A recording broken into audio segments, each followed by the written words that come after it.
Olá, boa noite. Sejam todos bem-vindos, bem-vindas. É um prazer recebê-los aqui na Casa Firjan.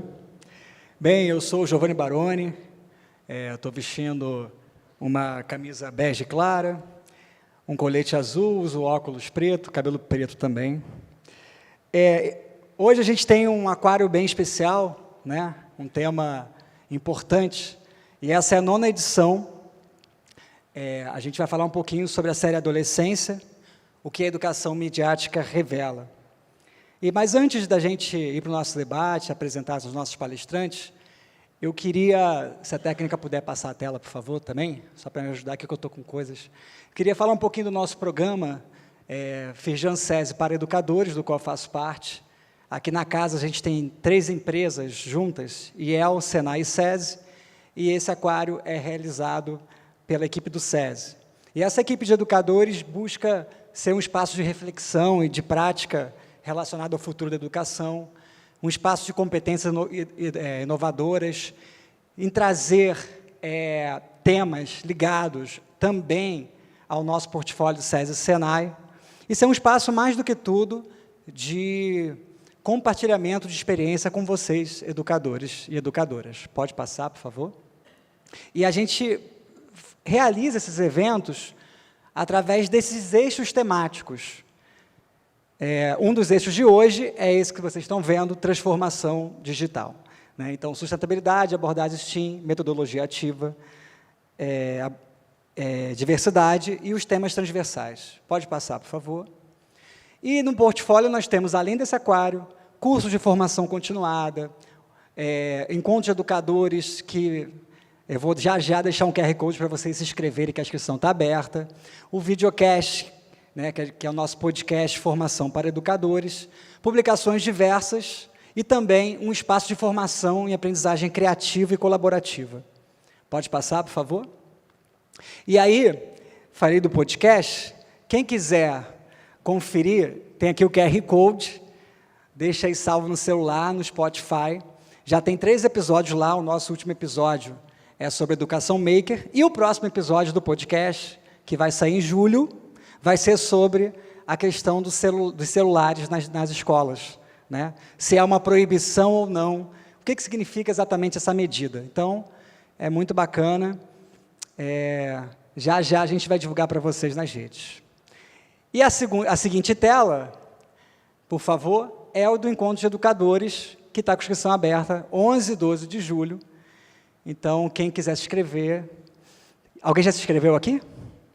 Olha, que bacana. Então, quem não se inscreveu, é a hora, hein? Porque está acabando, hein, gente? Corram que as inscrições são limitadas. Bem, e também, não esqueçam de seguir, é claro, a Casa Firjan nas redes, @CasaFirjan, muito importante, porque lá vocês acompanham esses e outros eventos, e as inscrições em primeira mão também. Bem, lembrando que todos esses conteúdos que vamos abordar aqui também vão estar no YouTube da Casa Firjan, ok? Da Firjan, perdão, não é Casa Firjan, é da Firjan. A equipe de comunicação sempre briga comigo, porque eu sempre falo Casa Firjan por estar na Casa Firjan. Bem, o aquário de hoje, gente, a gente vai debater esse tema usando, de certa forma, o boom, o hype da série Adolescência.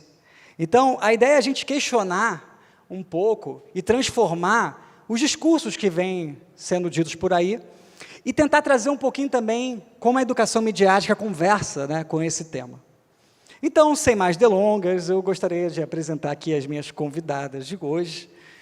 Vou chamar ao palco primeiro Mariana Ox, que é designer, jornalista, educadora, coordenadora do Educamídia e coautora do Guia de Educação Midiática.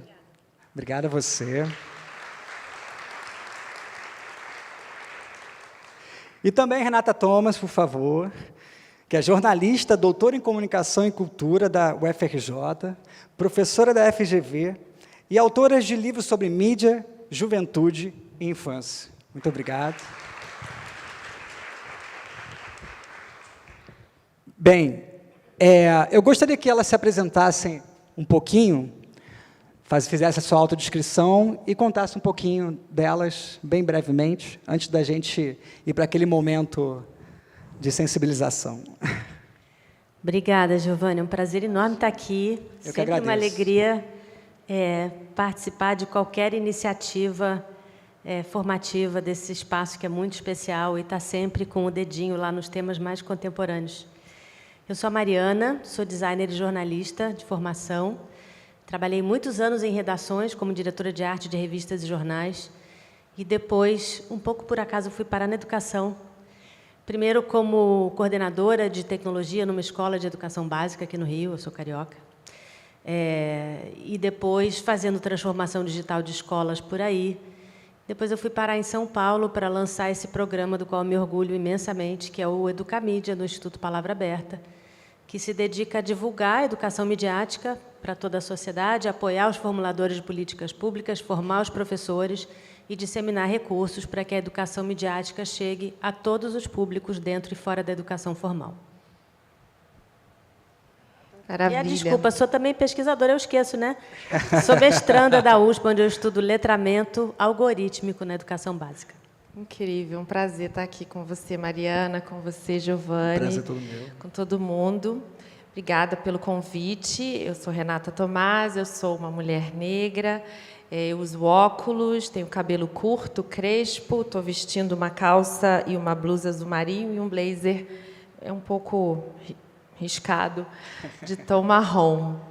E, bom, como o Giovanni falou, eu sou jornalista de formação e sou professora na Escola de Comunicação, Mídia e Informação na Fundação Getúlio Vargas e também professora do programa de pós-graduação em Mídia e Cotidiano na UF.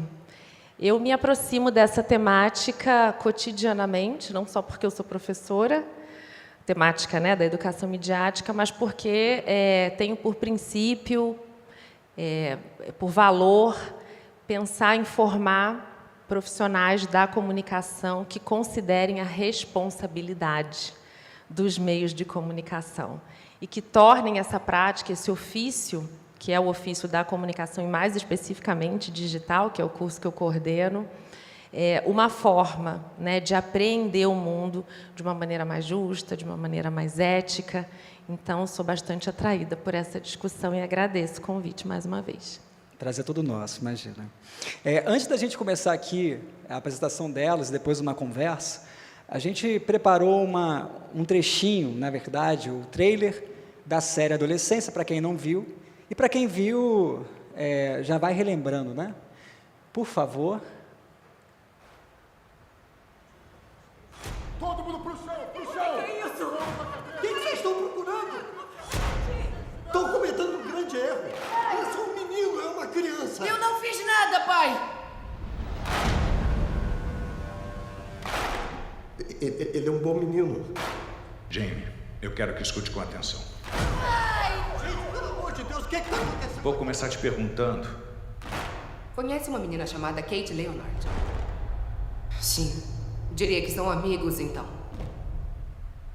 Foi ela que morreu. Por que a pergunta?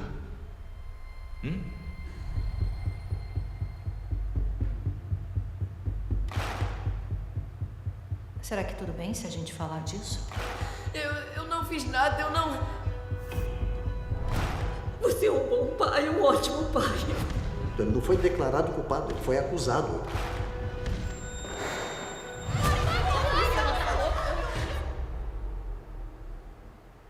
O que você fez? Você apanhou de mulher, seu babaca! Você não tá entendendo. Não estou entendendo o quê? Você não entende o que estão fazendo. É um incentivo para a ação da manosfera. 80% das mulheres sentem atração por 20% dos homens. Não vão ser conquistadas de um jeito normal. A gente não fez nada de errado, né?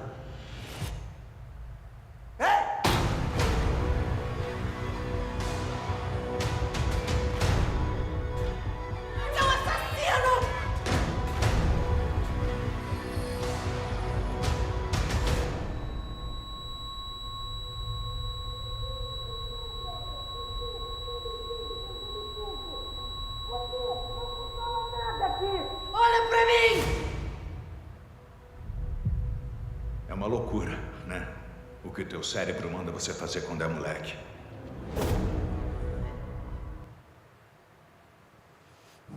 Não sei vocês, para quem viu. Eu fui relembrando várias cenas aqui, já me emocionando, né? Impressionante. Bem, eu vou passar a bola agora para a Mariana, mas antes disso, eu só vou provocar vocês duas, que neste livro aqui, Manifesto pela Educação Midiática, o David Buckingham fala que a mídia é como o ar que respiramos. O que esse menino, Jamie, respirou nessas mídias? Vamos lá. Vou fazer minha autodescrição, porque no calor da emoção, eu esqueci. Eu sou uma mulher branca, de cabelos curtos, bastante cacheados, grisalhos. Eu estou usando uma calça branca, blusa preta, jaqueta também preta, um óculos de aro grosso e um colar que tem uma pedra chinesa esculpida. O Jamie está imerso no mundo, como todo mundo da geração dele, que não é nem físico nem digital. Hoje em dia a gente transita o tempo todo entre os dois. E esse mundo é a grande praça pública do nosso tempo, né? Como eu falei no vídeo de divulgação aqui, e como toda praça pública, ela traz o melhor e o pior da humanidade. E aí a gente precisa pensar em que forças direcionam a gente para um ou outro conteúdo, mas mais eu não vou falar porque vai ser o spoiler da minha apresentação. Perfeito. Bom, eu acho que essa série, né, ela provocou muita comoção, né? Não sei se todo mundo aqui assistiu, mas eu acho que ela provocou toda essa comoção porque ela é uma série que fala da adolescência e de adolescentes, mas não é de adolescente. Então, porque ela fala com a gente, ela fala com as gerações mais velhas, ela provoca a gente. Eu não vi, nenhum adolescente me sugeriu essa série. Os meus alunos não falaram que assistiram essa série, mas, em compensação, os adultos ficavam me mandando, você tem que ver, você tem que ver.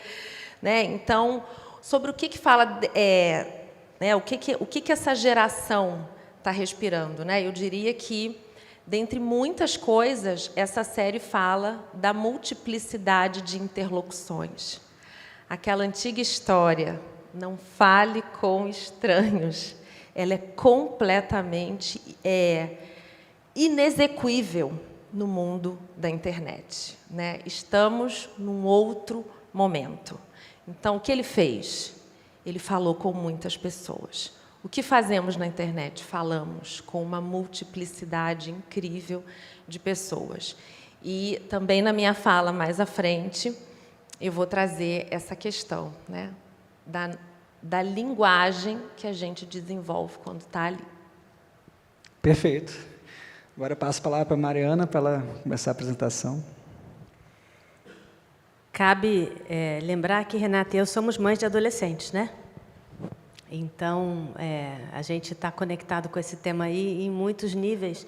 Eu só queria, antes de começar, perguntar quantas pessoas aqui não viram a série? Poucas. Ok, é possível que tenha alguns spoilers, tá? Já vou pedindo desculpas aí de antemão. Aviso de spoiler. Podemos ficar em pé, Giovanni, por causa da transmissão? A gente está transmitindo, não está? Então, tá bom. Deixa eu controlar aqui meu tempo, que a gente temos várias coisas para fazer essa noite, né? Eu queria olhar para essa série, do ponto de vista da educação midiática, que eu achei uma provocação fantástica, Eu acho que essa série tem muitas leituras, a leitura da cultura contemporânea, a leitura da psicanálise, a leitura da adolescência, do ponto de vista dos processos de crescimento, de transformação, mas ela se dá num contexto midiático. E eu acho que isso provocou muito a aflição dos pais e dos adultos em geral, porque isso é um contexto que evolui muito mais rapidamente do que evolui, talvez, a nossa compreensão, o nosso entendimento sobre ele, principalmente para o público em geral, fora da academia, de pessoas que efetivamente estão estudando isso. E eu queria perguntar para vocês, que vocês pensassem O que essa foto aqui provoca, né? E como que mudou o nosso sentimento, a nossa percepção quando a gente vê uma foto como essa nos últimos 20, 25 anos.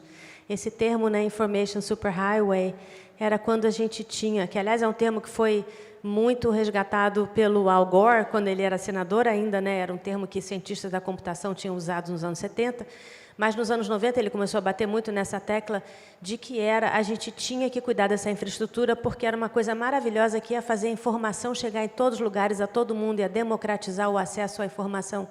Então, tem um momento que a gente olha para essa imagem e a gente vê potencial criativo, né? A gente vê o potencial dessas crianças participando, se comunicando, criando, trocando coisas, publicando coisas para audiências reais, né? Acesso a toda a informação do mundo. A gente ia deixar de ser meros consumidores de informação, a gente ia poder ser produtores também, né? A gente ia democratizar esses processos de comunicação. Entrou muita gente nessa estrada da informação, né? E quando ela começa a ficar meio superpovoada, a gente também tem vários tipos de autores com vários tipos de intenção.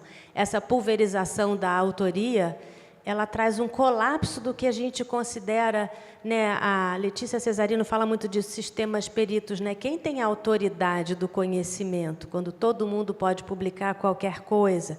A gente tem excesso de informação e, com isso, vem a manipulação, a desinformação, a propaganda, as fake news, a poluição informacional e esse termo que eu acho muito interessante, que é infocalipse, né? Muita informação circulando, nem toda ela de boa qualidade.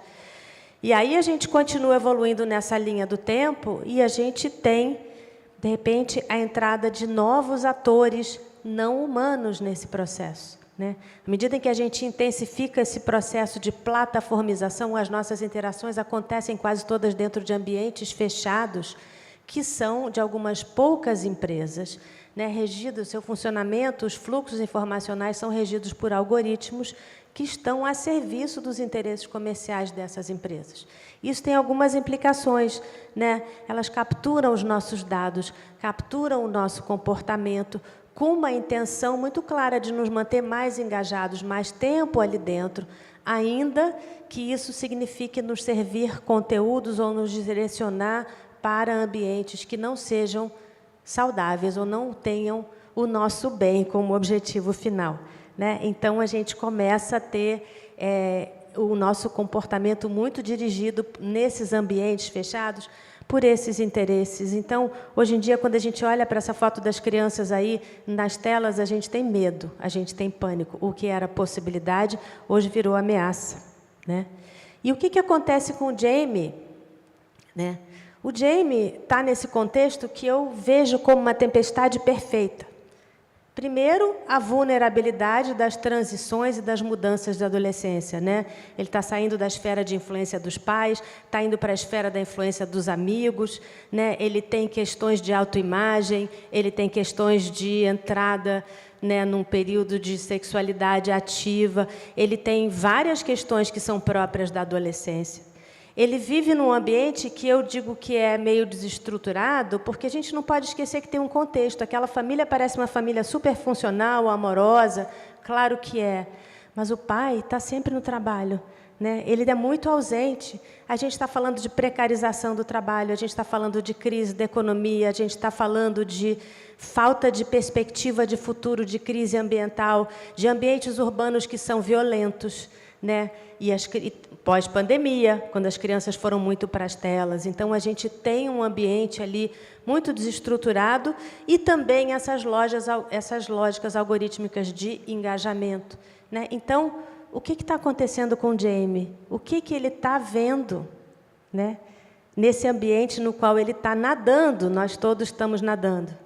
Primeiro, nas redes sociais, e no nosso ambiente cultural em geral, a gente está naturalizando uma retórica violenta que começa nas microviolências cotidianas, nos grupos de mensagem, no WhatsApp, e que crescem para dinâmicas de exclusão e bullying, né? A gente está vendo questões de abuso sexual, violência de gênero exacerbada, né? Objetificação das meninas, das colegas. A gente está vendo comparações sociais nas redes sociais, questões de autoimagem muito aumentadas, né? E vício em telas. A gente está vendo, nesses ambientes algorítmicos, né, que vão oferecendo os conteúdos sem que ele tenha que escolher, vão servindo mais do mesmo que possa manter ele engajado, né, essa coisa que prende muito a atenção deles e que vai direcionando eles para ambientes que não necessariamente são legais, né? Muita influência desse novo ator social, que são os influenciadores, para o bem e para o mal, né? Lugares onde circula discurso de ódio, rabbit holes, aquele buraco do coelho da Alice, que você vai mergulhando, mergulhando, e, de repente, você está perdido em ambientes que você nem sabe como você foi parar lá. Né? Medo de perder alguma coisa, medo de sair, FOMO e FOLO, esses fenômenos novos. Né? Medo de desconectar e perder alguma coisa que seus amigos estão vendo e você vai ficar de fora. Né? Questões que afetam a saúde mental dos adolescentes. Né? Além do que, um fenômeno maior cultural, mas que é muito ampliado nos ambientes digitais, que é a machosfera, né? A formação de comunidades misóginas, espetacularização da violência, conteúdos extremistas e essa lógica algorítmica que acaba direcionando esses meninos, principalmente os que estão se sentindo mais isolados e vulneráveis, para esses ambientes que glorificam discursos e atitudes violentas, né? Que às vezes eles nem sabem que são tão violentas, né? Quando o menino comete um assassinato, é quase como um jogo, não significa grande coisa. No game, a pessoa morre, daqui a pouco ela está ali de volta em outra fase, né? Tem uma certa desconexão da realidade. Onde estão os adultos na vida do GM? Cadê os adultos? Perdidos, completamente perdidos nesse ambiente, né? Os pais não têm conhecimento do que acontece nesse ambiente para mediar a entrada do menino e, aliás, também não estão acompanhando. Eles acham que ele está seguro, porque ele está no quarto. Né? É uma situação que a gente convencionou chamar agora de abandono digital. Né? Na escola, desconexão total com a realidade dessas crianças. Né? Os educadores não sabem o que fazer ali, muito bem intencionados, mas perderam a autoridade completamente, tanto os pais como a escola. Perderam tanto a autoridade, olha o spoiler, tá? Perderam tanto a autoridade que nem na frente do policial, na autoridade da polícia, as crianças param de fazer bullying contra o próprio filho do policial, na frente dele. Desculpem quem não viu, né? Então, assim, e falta de uma educação crítica digital que leve eles a olhar para esses ambientes e dizer, não, isso aqui não é saudável, isso aqui não é bom para mim, né? Isso aqui não é respeitoso com o meu colega. Então, é uma situação muito explosiva que o GM vive, né? A Sonia Livingston, que é uma pesquisadora inglesa que esteve aqui no Brasil recentemente, ela fala uma coisa interessante. Os riscos dos ambientes digitais não afetam todo mundo da mesma maneira. Né? Eles afetam os jovens de forma diferente segundo o seu grau de letramento digital, de maturidade digital, de autorregulação, de autonomia. E isso a gente tem que construir com eles e para eles, né? Tanto famílias como escolas. É isso que a gente está correndo atrás, porque a gente está um pouco atrasado nisso. Os próprios adultos não tiveram, nesta geração de transição, que eu digo que é uma geração de transição, porque é uma geração de adultos que não tiveram essa formação. E agora eles são responsáveis por mediar a entrada dos jovens nesses ambientes digitais e ajudá-los a se proteger, ajudá-los a construir a sua autonomia. Né? Então, aonde que a educação midiática entra? A educação midiática é justamente esse conjunto de práticas que desenvolve essas habilidades de estar no ambiente de comunicação da sociedade, né, de forma mais atenta, mais intencional, mais segura, mais responsável, né, analisando as informações criticamente, participando de maneira mais consciente, produzindo com responsabilidade. Né? A intenção da educação midiática é construir autonomia e responsabilidade. Responsabilidade com o seu próprio bem-estar, mas também responsabilidade com o outro, com a coletividade. Né? Segurança e equidade para a coletividade. É uma responsabilidade compartilhada. A educação midiática tem muito esse olhar para o coletivo. Né? E como é que a gente faz isso? Não é um checklist, não é uma aula que a gente vai fazer lá numa tarde, no segundo trimestre do 6º ano, do 7º ano. Não é um checklist de habilidades para verificar se uma notícia é falsa ou verdadeira. É muito mais do que isso. É o desenvolvimento ao longo de toda a escolarização e para toda a vida. Né? É uma criação de hábitos a partir do desenvolvimento de habilidades, de atitudes, de valores. Né? Que valores são esses? Tem muito a ver com a educação socioemocional.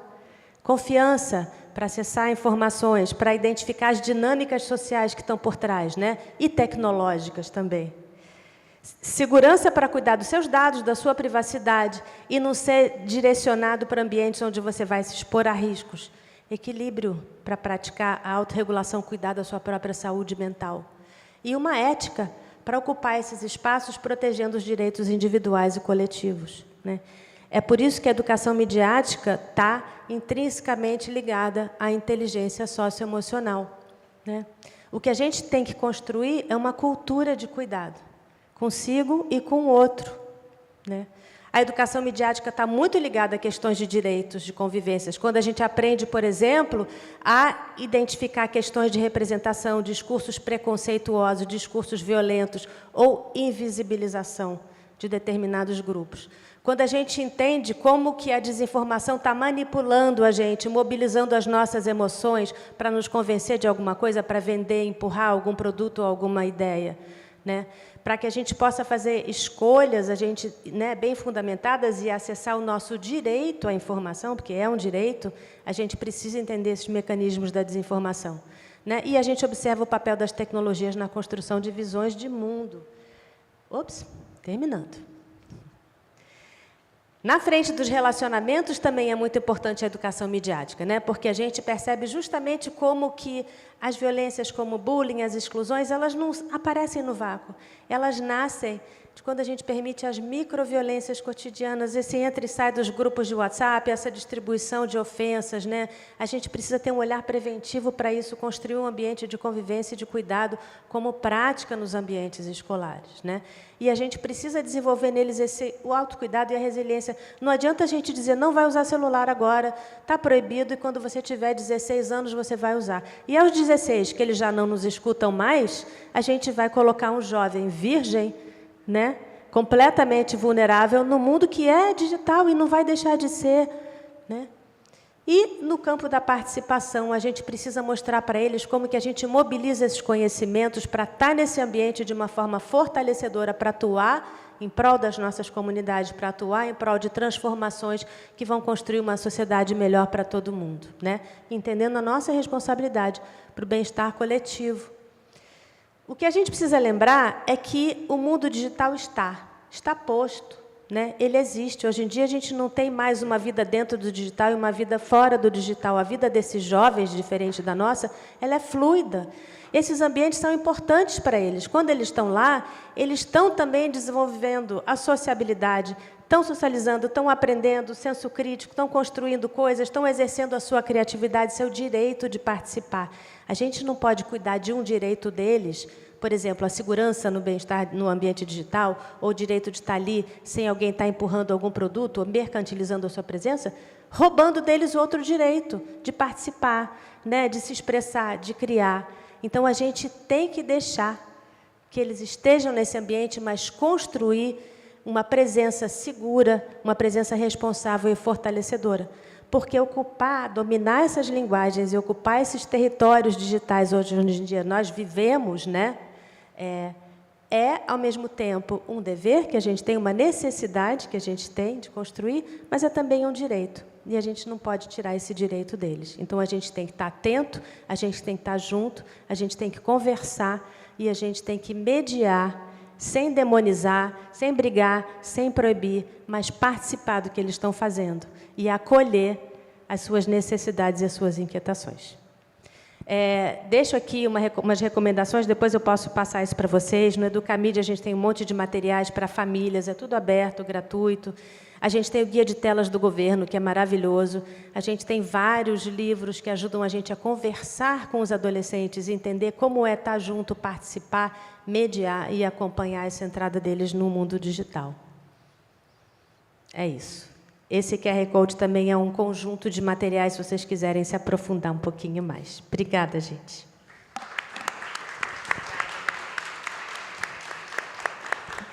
Obrigado, Mari. Só salientar uma coisa, ela falou do material. Após esse aquário, a gente faz um dossiê, né, um mês depois, e a gente distribui na rede para ser baixado.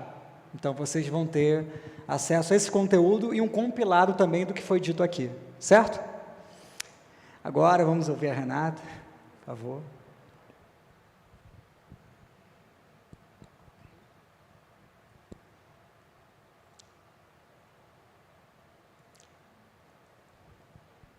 Obrigada, gente. Obrigada, Mariana, por essa aula de educação midiática. A especialista em educação midiática é ela, viu, gente? Que fique bem claro.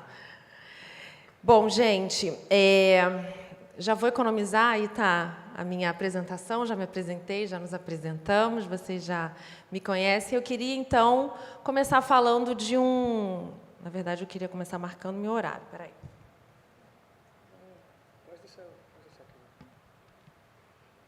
Queria começar falando, porque quando eu assisti essa série, eu assisti em 2 vezes, 2 episódios e mais 2, muitas coisas, enfim, pularam na minha mente, né? Mas uma delas, especificamente aquela que é focada no 2º episódio, que é um episódio mais centrado na escola, me despertou para esse conceito da Margaret Mead, que está na obra dela, sobretudo aquilo que foi publicado nos anos 70.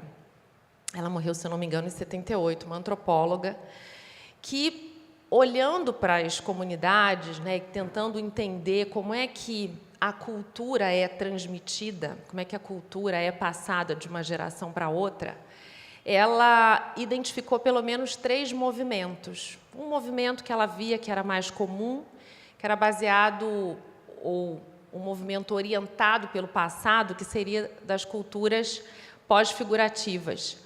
Então, aquela transmissão do conhecimento da geração mais velha para a geração mais nova. Se a gente entende, né, que os processos de socialização são também os processos por meio dos quais nós entendemos que as gerações mais novas, o que a gente gostaria que elas reproduzissem? O que a gente gostaria que elas fizessem diferente, né? Então, a gente vai lá e transmite um conhecimento ou que habilita a geração para continuar fazendo o que a gente acha importante ou que habilita uma geração para ela fazer diferente, para ela fazer outra coisa, né? Ela também identificou aí, mais ou menos, nos anos, que seria a juventude dos anos 60, mais ou menos, o que ela chamou de cultura configurativa, que seria essa transmissão do conhecimento entre os contemporâneos, de um para o outro. Para ela, essa seria uma transição. E depois, o que ela apostou, ela estava prevendo, ela estava achando assim, olha, com a revolução tecnológica, com o acesso às tecnologias, eu aposto aí numa figura pré-figurativa, que seria o contrário, baseada no futuro, orientada pelo futuro, em que os mais jovens transmitiriam conhecimento para os mais velhos. E aí a gente viveu isso, né? A gente vê isso, principalmente depois dos anos 2000, principalmente com o que a gente chama, né, de internet 2.0, essa internet interativa, que permite não só o acesso aos conteúdos, que permite não só o consumo de conteúdo, mas que permite ao usuário produzir conteúdo, produzir narrativas, colocar ali sua foto, sua opinião, sua ideia, seu vídeo, sua voz, seu meme, né, sua piada, quer dizer, tudo isso que torna esses indivíduos e esses usuários, né, conscientes da sua ação no mundo, os chamados também prosumidores ou produsuários, né? Então, nós vimos que esse acesso às tecnologias de comunicação e informação, de alguma forma, deram para a gente essa sensação, né? E essas gerações chamadas, né, de nativos digitais, aqueles que crescem ou que cresceram utilizando esses meios, deram para a gente essa sensação de que eles também dominavam. Então, a ideia de nativo seria de que eles também dominam. Mas a Sônia Livingston, que a Mariana citou aqui, uma pesquisadora incrível, né, para mim, uma das maiores referências no assunto, ela vai dizer que a gente se contentou muito rápido com esse conhecimento. Então, ela vai dizer o seguinte, a gente, quando olha para uma criança, um adolescente estudando línguas, no nosso caso português ou matemática, a gente exige muita coisa deles, né? Saber muita coisa.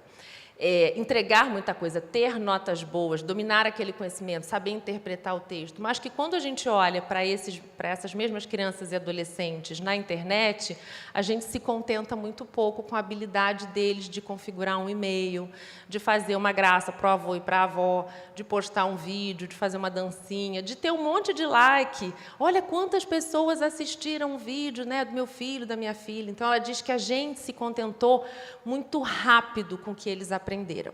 E não exigiu tanto, e que a gente, como sociedade, então, precisa pactuar aí, né, ter um pacto social aí que a gente entenda o que, de fato, a gente deveria saber para usar a internet, né, porque, considerando que são muitas e muitas camadas. Então, dito isso, a minha provocação aqui seria, considerando essas mudanças, considerando essas camadas, considerando a complexidade da internet, quem é que está transmitindo conhecimento para quem? Que geração está transmitindo conhecimento para que geração? Será que os mais novos estão realmente produzindo e transmitindo conhecimento para os mais velhos? Pelo fato de eles estarem o tempo todo nesses ambientes? Bom, aí eu volto para a série, e sobretudo para o segundo episódio. Nesse segundo episódio, o detetive, o Frank, está com a colega dele de trabalho, vai até a escola porque ele já tem o autor do crime, ele quer o motivo e ele quer a arma. Então, ele vai visitar as salas de aula, ele vai conversar com professores, ele vai conversar com alunos, e ele quer saber se alguém viu a arma, se alguém sabe o motivo, qual era a relação do Jamie com a Kate, né, o que estava acontecendo. E depois de fazer algumas incursões, o filho dele, o Adam, pede para falar com ele em particular e diz para ele: pai, é muito ruim ver que você está perdido, né? E aí ele fala: é verdade, eu estou perdido, eu não estou sabendo. E aí ele começa a conversar, né? Ele tem um diálogo com o pai dele, em que ele pergunta: você sabe, né? Porque o pai dele estava investigando o Instagram, né? Tanto do acusado quanto da vítima, e ele vê algumas postagens, e isso faz ele acreditar que eles eram próximos, né? Que eles eram amigos pelos emojis. E o Adam, então, começa a explicar para ele quais são os significados daqueles emojis. E ele fala assim: você tá olhando isso, você acha que ela está sendo simpática? E ele diz: ué, não? Não. E ele começa a explicar emoji por emoji. E o pai dele fala assim: não é que eu não acredite em você, é só que eu não consigo entender como é que só 2 símbolos podem dizer tanta coisa. Então, a minha questão aqui, a minha provocação para vocês é: existem linguagens sendo produzidas nesses espaços. E isso não acontece por conta da internet. Todo lugar onde acontece interação, onde existe troca, existe produção de linguagem. Certamente no seu trabalho, na sua família. Sabe aquela coisa da piada interna? Você fala uma coisa que só o pessoal do seu trabalho entende, só é engraçado ali, só é engraçado na sua família. Você fala: Deus me livre se eu falar isso aqui fora da minha família, as pessoas não vão entender, vão ficar até ofendidas, né? Faz sentido ali, porque aquele grupo desenvolveu uma linguagem com significados específicos. Isso também acontece na internet. Isso também acontece a partir das interações que as pessoas estão criando ali. E não é diferente com crianças e adolescentes. Não precisa saber ler, não precisa saber escrever. Símbolos, cores, emojis, músicas, danças, movimentos, sinais, tudo isso faz parte de uma linguagem que está sendo produzida. E esse episódio especificamente, e essa série de uma maneira mais ampla, nos provoca nesse sentido. Nós não falamos essa língua. Nós não falamos esse idioma. E educação midiática passa por isso. E como é que a gente aprende um idioma? Como é que a gente aprende a falar? Ouvindo, não é? Não existe uma pessoa muda. Existe uma pessoa surda, né? Ela não fala porque ela não ouve. Então, para falar é fundamental ouvir. Se nós quisermos entender a linguagem das novas gerações, nós precisamos ouvir. Nós precisamos de escuta. Gerações mais velhas, como nós, e aí pais, mães, educadores, gastam muito tempo, e gastamos muito tempo desenvolvendo mecanismos para nós sermos ouvidos. Como é que eu faço esse menino me entender? Como é que eu faço a menina me ouvir? Como é que eu faço, né, obedecer? E não é que está errado, não. Mas essa realidade nos impõe um outro desafio.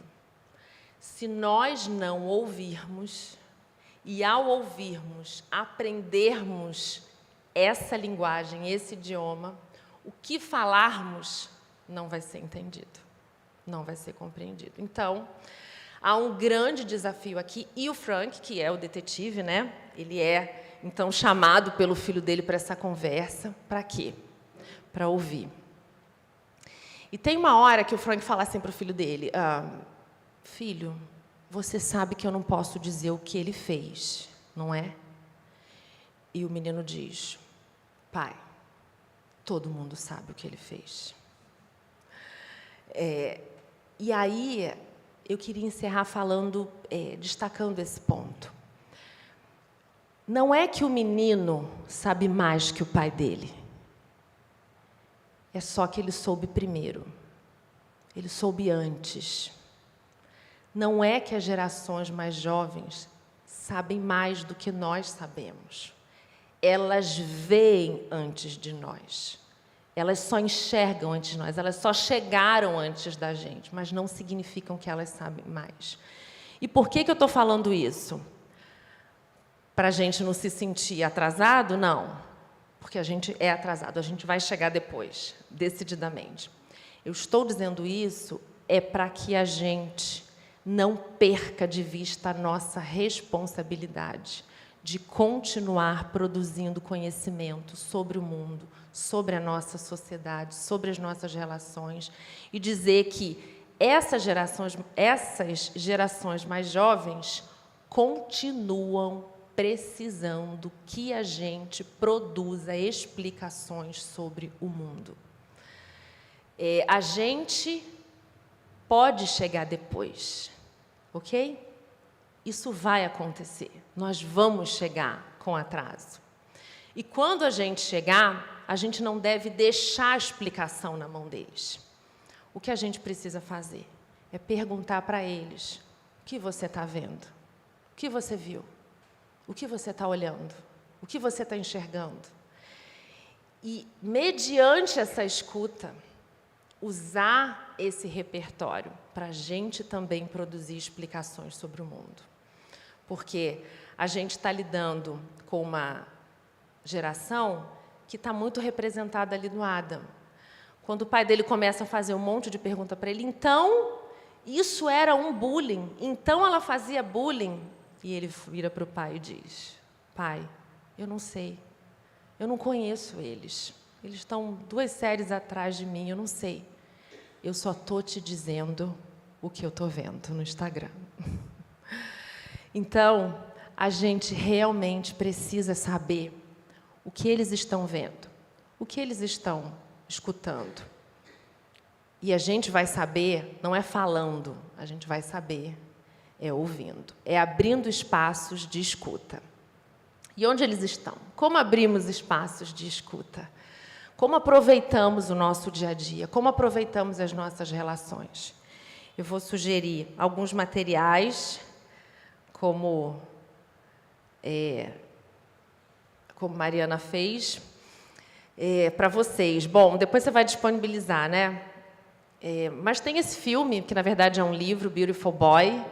Não é um livro sobre internet, não é um livro sobre essas coisas, mas é um livro sobre um pai. E eu não terminei de ver esse filme. Não sei vocês, mas eu não consigo mais ver as coisas de uma vez. Tive que dividir, vi a metade. Mas esse filme me provocou muito por uma coisa que o pai fala. Ele diz sobre o filho: eu não sei quem ele é. Eu não o reconheço mais. E nós precisamos... E por que a gente... Como é que a gente deixa de conhecer uma pessoa, né? talvez a gente precise descobrir novas formas de estar junto, desse encontro. Então, eu acho que é um filme que provoca muito o próprio adolescência, se você não viu. Ou, se você viu, eu desafio você a rever. Você falou do Coelho, né? Então, tem aí um livro que eu acho que, nossa, explica muito sobre a vida, e eu acho que não é diferente para esse mundo. Eu acho que Alice no País das Maravilhas é um filme sobre linguagem, é um filme sobre significados, sobre produção de sentido. É um filme que coloca uma criança num universo completamente enlouquecido e faz com que ela produza sentidos e explicações sobre esse mundo, né, através das muitas interlocuções que ela faz. E, repetindo também, a gente não combinou, né, Mari? O Guia sobre Usos de Dispositivos Digitais para Crianças e Adolescentes, recentemente publicado.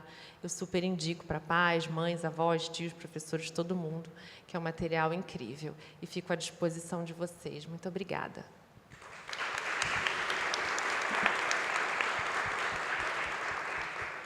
Já já a gente vai ter um momento de troca com vocês, certo? Vai ser uma troca de experiência, mas enquanto não chega esse momento, eu tenho algumas perguntinhas aqui, importantes. E, Renata, eu acho que eu vou começar por você, porque você trouxe essa questão da linguagem muito forte, né? E, recentemente, aqui no Rio de Janeiro e também em São Paulo, estudantes compartilharam a foto de uma menina nua, que se virou, né, uma escola de alto padrão, né? Enfim, isso virou um problema grande. Além disso, além dessa situação real, existe uma coisa que você falou, que eu vou trazer aqui um autor que não é do campo da educação midiática, não é do campo propriamente da pedagogia, mas mais faz pedagogia, que é Augusto Boal. O Augusto Boal, um teatrólogo, ele dizia que existem 2 sistemas de pensamento. O pensamento sensível, que é aquele que a gente tem desde a barriga da mãe, sabe? Que a gente ouve, que a gente sente. Então, o ouvir que a Renata falou é muito bacana. E o pensamento simbólico, que a gente usa os códigos, né? O emoji, as palavras, né? E que a gente valoriza muito na educação o pensamento simbólico, e esquece do pensamento sensível. Trazendo esses 2 exemplos, juntando essa frase de Boal com esse exemplo, o que de fato, o que vocês duas, quanto especialistas, e primeiro Renata, têm a dizer para o educador, como ele pode acessar esses 2 mundos a partir desse trabalho com a educação midiática? Acessar esse pensamento simbólico e esse pensamento sensível, né? Lembrando aqui que 93% das crianças e adolescentes são considerados usuários de internet no Brasil. 81% deles têm celular. Vocês sabiam disso? Ter perfil em plataformas sociais é um hábito comum para 83% deles. Então, a gente não pode desprezar essa linguagem também, né? Então, eu gosto de falar em linguagens, né? Exatamente, perfeito. Linguagens são formas de apreender o mundo, né? Eu apreendo, eu capturo um sentido e eu também compartilho esse sentido. E isso, como herdeiros de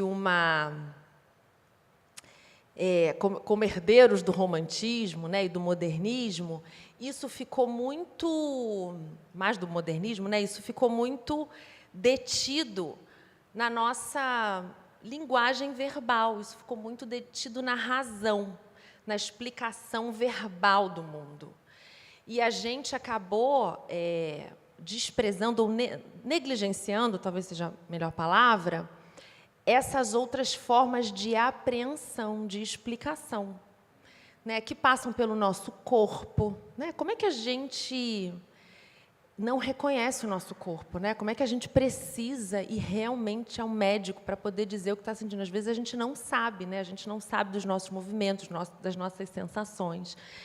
Então, esse universo da internet, ele tem, não esse universo, né, mas essa cultura, ela está desafiando a gente a acionar, para além dessa linguagem verbal, para além da razão, os outros sentidos.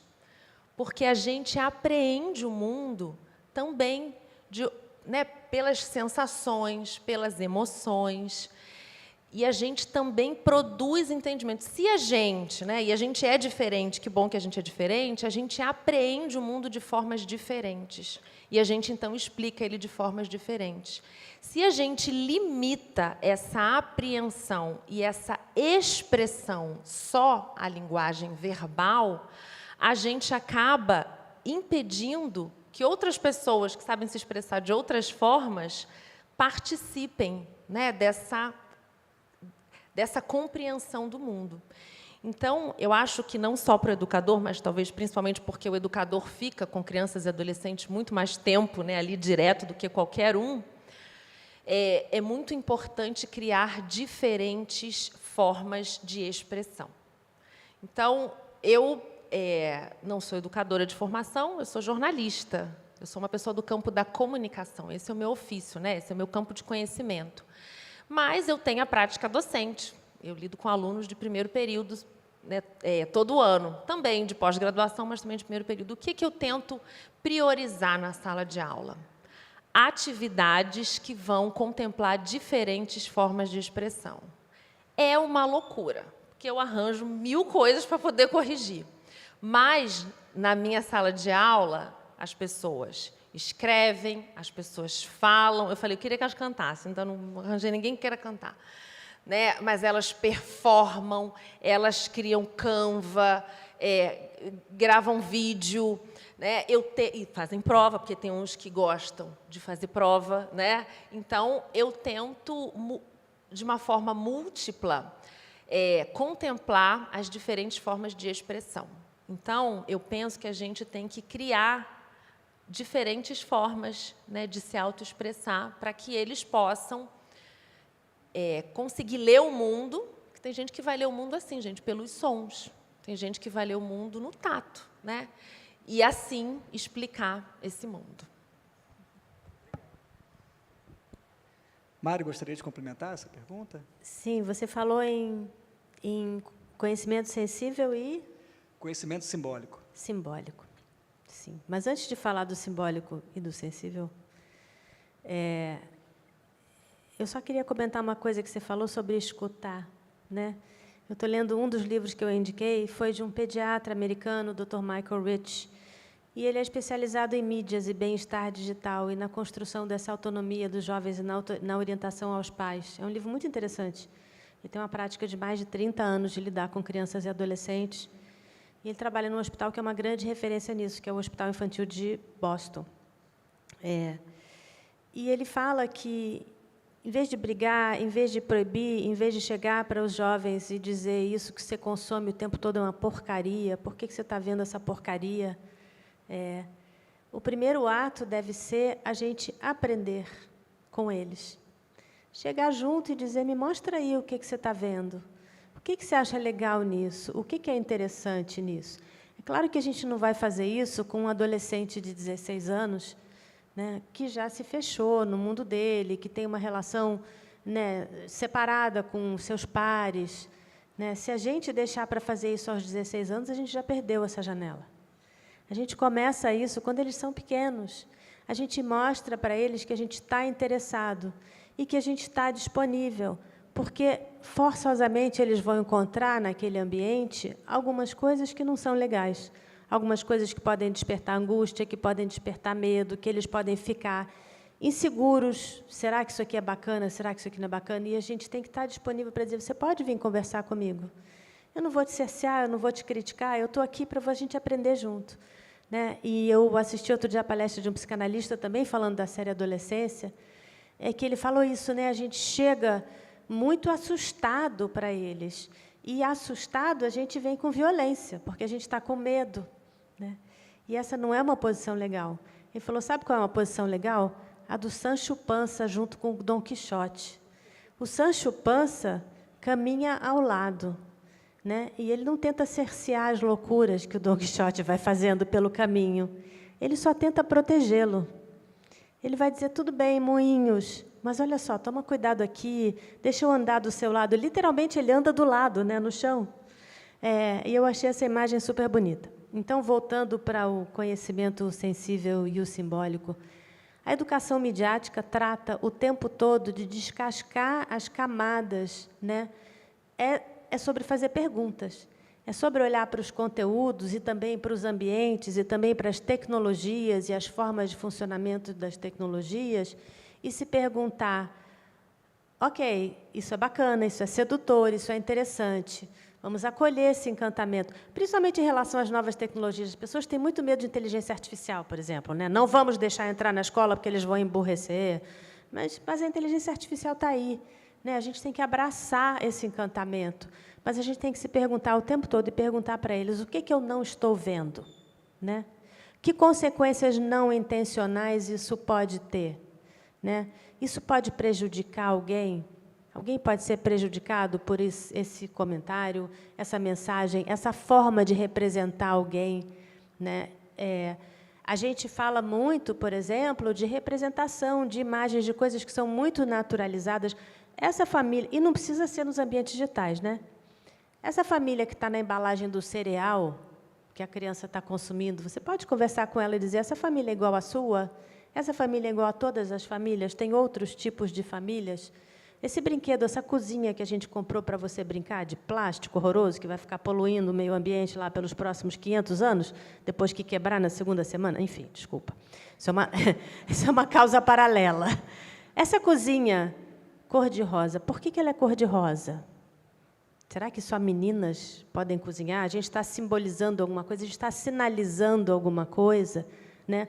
Por que a nossa assistente de inteligência artificial tem que ser representada por uma garota jovem, sexy, de cintura fina e decote profundo? Vocês já repararam que quase todas as assistentes de inteligência artificial das lojas, né, dos serviços que você usa, né, assistentes de assexualizadas temos? Então, a gente precisa começar a apurar o olhar para essas representações, né, ou para essas consequências. O Neil Postman, que é um teórico de mídia que eu adoro, ele fala assim, toda introdução de tecnologia em larga escala, sistêmica, ela não é aditiva, não é só mais uma coisa que a gente acrescenta ali naquele ambiente. Ela é ecológica, ela vai provocar mudanças em todo o sistema. E, hoje em dia, é isso, né? Os algoritmos, principalmente, eles não têm um resultado definido, eles têm uma definição de sucesso, eles são uma receita. O resultado depende dos dados que a gente vai fornecer. Então, são relações mutuamente transformadoras. A gente vive o tempo inteiro nos relacionando com máquinas, né? E elas nos transformam e a gente as transforma. Ninguém colocou essas tecnologias no mundo para potencializar todo o mal que existe na humanidade. No entanto, coisas da natureza profundamente humana que estão nesse ambiente, nosso ambiente social, fizeram com que essas tecnologias tivessem alguns efeitos indesejados e que são nocivos para os seres humanos. Então, a gente precisa começar a dialogar sobre essas coisas, fazer as perguntas, revelar o que está oculto, desde criança, né? E sem julgar, sem proibir, sem brigar, mas olhando junto, né? E abrindo espaço para a gente discutir com eles o que é legal e o que não é legal. E como é que a gente pode aproveitar os benefícios e se proteger dos riscos. Perfeito. Saiu, desligou aqui. Essa aqui? Agora ele voltou. Ei, obrigado. Obrigado. O Jamie, ele é justamente esse garoto que você nota ali na série que ele tem a dificuldade de diálogo com os pais, né? Assim, e de diálogo com os amigos, e ele se sente feio, né? Para a gente finalizar esse bloco, nessa parte do nosso aquário, eu queria que vocês falassem uma coisa que o David Bunker até ele fala, né? Que se educa não com a mídia, não pela mídia, mas como a mídia funciona. E essa mídia tem funcionado a favor dessas crianças? Esse rolamento do scroll, né, a la cassino, né, eu não sei se vocês sabem, mas as plataformas digitais se basearam em cassinos para construir o seu projeto de design. Como é que se, como a Mari falou, né, pega ali do lado, ouve, fica em cima, monitora isso, se nem a gente sabe como funciona? Então, que antídotos a gente pode tomar, digamos assim, para tentar fugir dessa lógica? A Renata, antes, posso compartilhar, a Renata, antes, a gente o pessoal da comunicação, cadê o Instagram da Renata? A Renata falou, eu não tenho Instagram, mas tenho do meu marido, não é, Renata? Que, para monitorar meu filho. Será que esse é um caminho? Né? Bom, como é que a gente se... Enfim, a gente poderia passar, sei lá, uma semana aqui, né, fazer um retiro para poder discutir, porque, de fato, é muito complexo, né? Não é fácil, e a gente não tem uma solução, não tem uma receita. Né? Eu diria assim, eu tenho a minha experiência e tenho os estudos que a gente faz e eu posso falar tranquilamente. Não é feito para crianças, não é feito para o bem delas, não é feito para ajudá-las, não é feito para isso. Né? Mas o fato de não ser feito para elas não significa que elas não usem, porque isso é da sociedade, isso é da ordem. Né? A criança pega um cabo de vassoura, ela sobe em cima e ela diz, é o meu cavalo. É assim a vida. Né? As crianças se apropriam de espaços, de objetos. Né? O menino do zerado vai pegar a panela e vai botar de chapéu. É isso que acontece. Isso acontece com a mídia também. Não foi feito para elas o Instagram, o YouTube, o TikTok, mas elas vão lá e elas usam para socializar, elas usam para um monte de coisa. E o fato de não ter sido feito para elas não significa que as plataformas não tenham responsabilidade no regramento, na política e no cuidado a partir da presença delas ali. Eu gosto muito de uma fala que eu já ouvi tanto do Pedro Arthur quanto da Maria Mello, né, do Instituto Alana, que eles falam, são 4 episódios a série, faltou o 5º para falar das Big Techs. Faltou o 5º para falar do papel delas nessa relação. Então, essa coisa de... Ele não falava com os pais, né, mas ele falava com os outros. Eu diria que é sobre isso, né? Sobre essa grande interlocução. Você não sabe com quem eles estão falando. Né? É isso. E essa responsabilidade toda não tem como ser colocada completamente sobre os ombros dos pais, sobre os ombros das famílias. Né? Isso é uma questão da sociedade, isso não é uma questão familiar. Né? Isso é uma questão da sociedade. E a gente precisa, sim, de políticas, né, nessas empresas que vão regrar, que vão organizar, não que vão fazer o que muitas Big Techs fazem. Se eu descobrir alguém que tem menos de 13 anos, eu vou banir.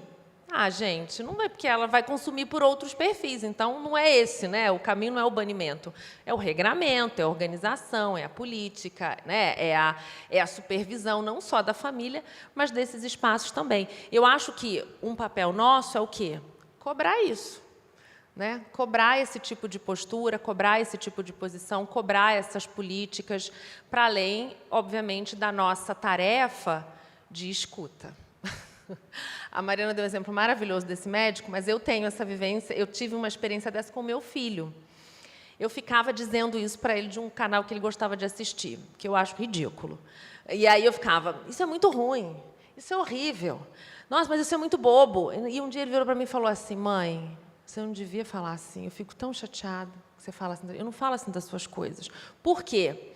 Para a criança e para o adolescente, quando você diz que o que ele gosta é ruim, ele entende que ele também é ruim, porque ele gosta daquilo.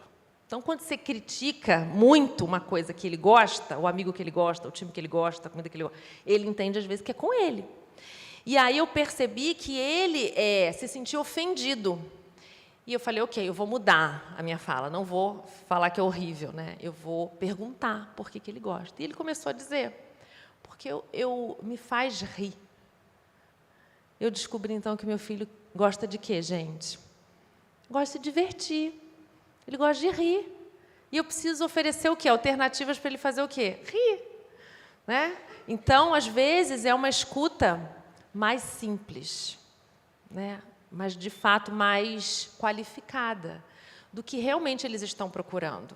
Né? O que aquele youtuber, o que aquele canal, o que aquilo está dando para ele? Né? Às vezes, não é exatamente aquilo que ele quer, ele está procurando uma outra coisa. E a gente, se a gente ouvir, a gente talvez consiga oferecer uma alternativa. Perfeito, Renata. Mari, O que você acha da gente já ir para o segundo momento? Né? Porque a gente vai continuar discutindo aqui presencialmente. Agora a gente vai encerrar o primeiro momento que é gravado. Mas a gente vai continuar, isso não significa que vai acabar, não. Vai ter um momento presencial. Mas aí a gente agradece, primeiramente, pela explanação. E é isso. Agora a gente vai para um segundo momento que eu vou deixar a Mariana explicar, que é a nossa dinâmica do dia. Esse aquário tem um formato um pouco diferenciado, que a gente pretende explorar a conversa e depois a troca das palestrantes com o público. Certo?